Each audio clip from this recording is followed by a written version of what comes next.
আসসালামু আলাইকুম। প্রধান উপদেষ্টার প্রেস সচিব মিস্টার শফিকুল আলম সব বিষয়ে এত বেশি কথা বলেন যে কখনো কখনো তার মুখ থেকে সত্যগুলো বেরিয়ে পড়ে কোনো না কোনোভাবে। শনিবার জাতীয় নাগরিক পার্টির আত্মপ্রকাশ অনুষ্ঠান উপলক্ষে সারা দেশ থেকে দলটির নেতাকর্মীরা এসেছে, সহস্রাধিক বাস নিয়ে এসেছে এবং সরকারের পৃষ্ঠপোষকতায় যে তাদেরকে আনা হয়েছে তার একটি ধারণা অনেকেই করছেন। এমন একটি চিঠি বেরিয়েছে পিরোজপুর জেলা প্রশাসকের স্বাক্ষরিত একটি ডিও লেটার 5টি বাস রিকুইজিশনের, এবং অনেকেই মনে করেন যে এটি হয়তো লিক হয়েছে আর অন্যগুলো তো হয়তো লিক হয়নি এবং এটি নিয়ে বেশি আলোচনা হচ্ছে এটিকে কেন্দ্র করে। সেই জায়গা থেকে প্রেস সচিবের কাছে রবিবার প্রশ্ন ছিল, জেলা প্রশাসক পিরোজপুরের জেলা প্রশাসক এই ধরনের চিঠি দেন কিভাবে। সেখানে প্রেস সচিব মিস্টার শফিকুল আলম বেশ কিছু বাড়তি কথা বলেছেন। যেমন তিনি বলেছেন, পিরোজপুরের জেলা প্রশাসকের সঙ্গে আমি কথা বলেছি, তারা 5টি বাস রিকুইজিশন করতে সাহায্য করেছে, কিন্তু এই বাসগুলোর কোনো ধরনের খরচ ডিসি অফিস থেকে দেয়া হয়নি। খেয়াল করুন কথাগুলো। এবং ডিসি আশরাফুল আলম জানিয়েছেন, বৈষম্য বিরোধী ছাত্রদের পিরোজপুর শাখা এবং নাগরিক কমিটি তাদের কাছে বাস রিকুইজিশনের জন্য জানিয়েছিল, এই জন্য তারা ডিসির কাছে চিঠিও দিয়েছে। এর সঙ্গে জুলাই আগস্টের আন্দোলনে যারা আহত হয়েছেন এবং নিহতদের পরিবার সবাই মিলে জেলা প্রশাসকের কাছে অনুরোধ করেছে। সেই অনুরোধের প্রেক্ষিতে এক প্রকার চাপে তারা 5টি বাস রিকুইজিশন করতে সাহায্য করেছে। এবার তাহলে কিছু প্রশ্ন করি। প্রথম প্রশ্ন হচ্ছে যে বৈষম্য বিরোধী বা জাতীয় নাগরিক কমিটির নেতারা এতটাই শক্তিশালী যে তারা চাপ দিয়েছে আর ডিসি বাস রিকুইজিশন করতে বাধ্য হয়েছেন।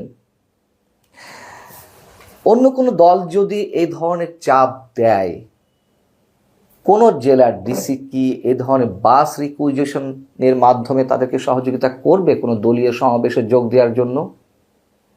এবং তারপরের প্রশ্ন যদি বলি যে চাপ দিলেই কি ডিসিরা এ ধরনের রিকুইজিশন দিতে বা দেওয়ার বিষয়টি তার এখতিয়ারের মধ্যে রাখে কিনা।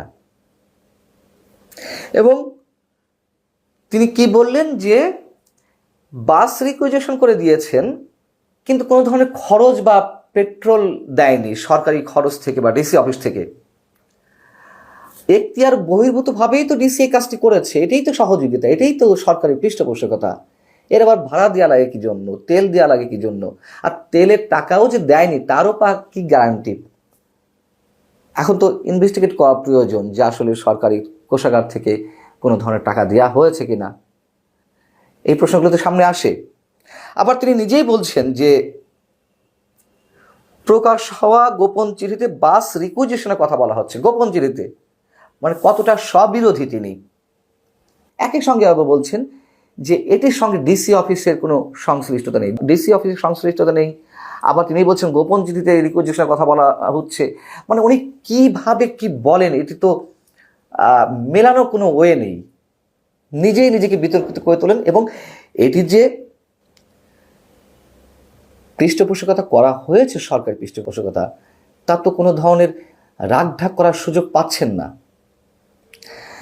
তিনি এবার বলছেন, দ্বার্থহীন কণ্ঠে বলতে চাই যে অন্তর্বর্তী সরকারের এখানে কোনো ভূমিকা নেই। ভূমিকা তো অবশ্যই আছে। ডিসি অফিস কি সরকারের বাইরে? এবং এটি তো সবাই এখন মনে করে যে এটি ডক্টর মোহাম্মদ ইউনূসের দল, ডক্টর মোহাম্মদ ইউনূসের কিংস পার্টি, এবং সেই কিংস পার্টির অন্যতম একজন সহায়ক শক্তি হচ্ছেন প্রেস সচিব। এটি অনেকেই মনে করেন। নইলে নাহিদ ইসলাম যে গত কয়েকদিন আগে পদত্যাগ করলেন, এই দলের আহ্বায়ক পদে যাওয়ার জন্য উপদেষ্টা পদ থেকে পদত্যাগ করলেন। আচ্ছা, পদত্যাগ করার পরেও আমরা তাকে সাংবাদিক সম্মেলন করতে দেখেছি। সেই সাংবাদিক সম্মেলনে কাদের পাশে বসে করেছেন? এই প্রেস সচিব মিস্টার শফিকুল আলম বা উপপ্রেস সচিব আরও যারা ছিলেন তাদের দুজনকে সাথে নিয়েই তো তিনি নাহিদ ইসলাম প্রেস কনফারেন্সটি করলেন। তিনি বললেন যে কী জন্য তিনি পদত্যাগ করেছেন না করেছেন, তিনি করলে তো এই কথাগুলো তো একা বলবেন। এবং কোন প্রোটোকলে পদত্যাগ করার পরে একজন অব্যাহতি দেওয়া বা অব্যাহতি পাওয়া উপদেষ্টার সাথে প্রধান উপদেষ্টা প্রেস সচিব বসতে পারেন, এর কি ব্যাখ্যা দিবেন? ব্যাখ্যা তো তারা নানান ধরনের, নানান টালবাহানায় বিভিন্ন ধরনের উত্তর দিতেই থাকেন, কিন্তু এই যে প্রশ্নগুলো বেরিয়ে আসছে, অন্তর্বর্তী সরকার সব দলের জন্য লেভেল প্লেইং ফিল্ড নিশ্চিত করছে। শফিকুল আলম একই সঙ্গে এই কথাটিও বলেছেন, এইগুলো তো লেভেল প্লেইং ফিল্ডের মধ্যে পড়ে না কোনোভাবে। আরেকটি কথা এর সঙ্গে উল্লেখ করতে হয় যে এত এত টাকা খরচ হলো একটা পার্টির আত্মপ্রকাশে, যেটি ছাত্রদের পার্টি বলা হচ্ছে, খরচটি কোত্থেকে এলো? এবং সেই প্রশ্নের জায়গা থেকে একটি বেসরকারি টেলিভিশনের টক শোতে জাতীয় নাগরিক পার্টির অন্যতম নেতা সারোয়ার তুষার তিনি কি ব্যাখ্যা দিয়েছেন? তিনি বলেছেন যে তাদের 187 জন জাতীয় নাগরিক কমিটির সদস্য ছিল। জাতীয় নাগরিক কমিটি থেকে তো জাতীয় নাগরিক পার্টি, যাই হোক, সেই কমিটি 187 জন সদস্য ছিল। তাদের নিয়ম হচ্ছে প্রতি মাসে 1000 টাকা করে দেওয়া, সেই টাকা থেকে নাকি খরচগুলো উঠানো হয়েছে। আচ্ছা, 1000 টাকা করে দিলে প্রতি মাসে কত টাকা আসে? 1,87,000 টাকা। তিনি বলেছেন যে কেউ কেউ 5-10 হাজার টাকাও দেয়, আমি ধরে নিলাম আরও 1 লাখ টাকা হয়, 2,87,000 টাকা। এটি দিয়ে নাকি তাদের সব ধরনের খরচ চলে। তারা রাজধানী বাংলা মোটরে যেই অফিসটি নিয়েছে, সেই অফিসের ভাড়া কত? ন্যূনতম 50,000 থেকে 1 লাখ টাকা। তো 4-5 মাস আগে বা 5-6 মাস আগে যদি জাতীয় নাগরিক কমিটি গঠিত হয়ে থাকে, প্রতি মাসে কয় টাকা এসেছে আর তাদের অফিস খরচ কয় টাকা গিয়েছে, এর মধ্যে তো তারা নানান ধরনের কর্মসূচি পালন করেছে, সেই টাকাগুলো কোথায় গেছে? সবচেয়ে বড় কথা,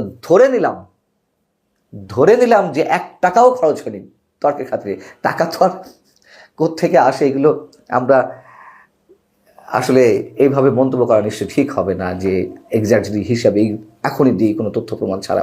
সেগুলো তো খুঁজলে অবশ্যই অনেকের কাছে আছে। যাই হোক, এখন বিষয় হচ্ছে যে আমি যদি ধরেই নিই 1,87,000, আরও 5-10 হাজার টাকা করে কেউ কেউ বেশি দেয়, গড়ে 2,87,000, 3 লাখ টাকা, তো 5 মাসে 15 লাখ টাকা। যেই অনুষ্ঠানটি হয়েছে আত্মপ্রকাশের রাজধানীতে মানিক মিয়া এভিনিউতে, কারো কি মনে হয় যে 15 লাখ টাকা খরচ হয়েছে? কি ধরনের সুন্দর হিসাব দিল, আর তা মেনে নিতে হবে। আচ্ছা, তারপর আবার তিনি বলেছেন যদি কারো সন্দেহ হয় না, দুদককে বলা যেতে পারে যে এই পার্টির টাকা কোত্থেকে আসছে, কীভাবে খরচ হচ্ছে। দুদকের ঘাড়ে কয়টা মাথা আছে এখন? এর আগে রাজনৈতিক সরকারগুলোতে বা তর্কের ক্ষেত্রে যদি আমি একেবারে শেষ সময় সরকারের কথা নিয়ে আসি, আওয়ামী লীগের সময় দুদকের ঘাড়ে কয়টা মাথা ছিল? আওয়ামী লীগের কোনো মন্ত্রী, এমপি বা দলীয় নেতাকর্মীদের বিরুদ্ধে তদন্ত করা, যা কিছু হয়েছে, কতটা আইওয়াস যে কটি হয়েছে আমরা জানি। যাও, দুদকে তো ফোন যাচ্ছে ছাত্র নেতাদের পক্ষ থেকে, যাদের বিরুদ্ধে তদন্ত হচ্ছে, কারো বিরুদ্ধে যেন তদন্ত না হয়, তদবির বাণিজ্য শুরু হয়েছে। এই কথা ট্রান্সপারেন্সি ইন্টারন্যাশনাল বাংলাদেশ, টিআইবির নির্বাহী পরিচালক ডক্টর ইফতেখারুজ্জামান নিজে বলেছেন যে ছাত্ররা কীভাবে দুর্নীতিতে জড়িয়ে পড়ছে এবং দুদকে কীভাবে ফোন যাচ্ছে। মধ্য কথা, এটা তো ডক্টর মোহাম্মদ ইউনূসের কিংস পার্টি, এটা অনেকেরই বদ্ধমূল ধারণা। আরও তো অনেক হিসেব আছে যে কেন কিংস পার্টি, কীভাবে কিংস পার্টি হিসেবে আমরা এটি গণ্য করতে পারি। সব কিছু তার একসাথে বলা যেতে পারে না, অনেক সময়ের বিষয়। এর আগেও বলা হয়েছে, অনেকেই জানেন এর যুক্তিতর্কগুলো। যাই হোক, মিস্টার শফিকুল আলম প্রেস সচিব যে কথাগুলো বলছেন, তাতে তো তিনি নিজেও প্রমাণ করেছেন তিনি নিজেই এই পার্টির একজন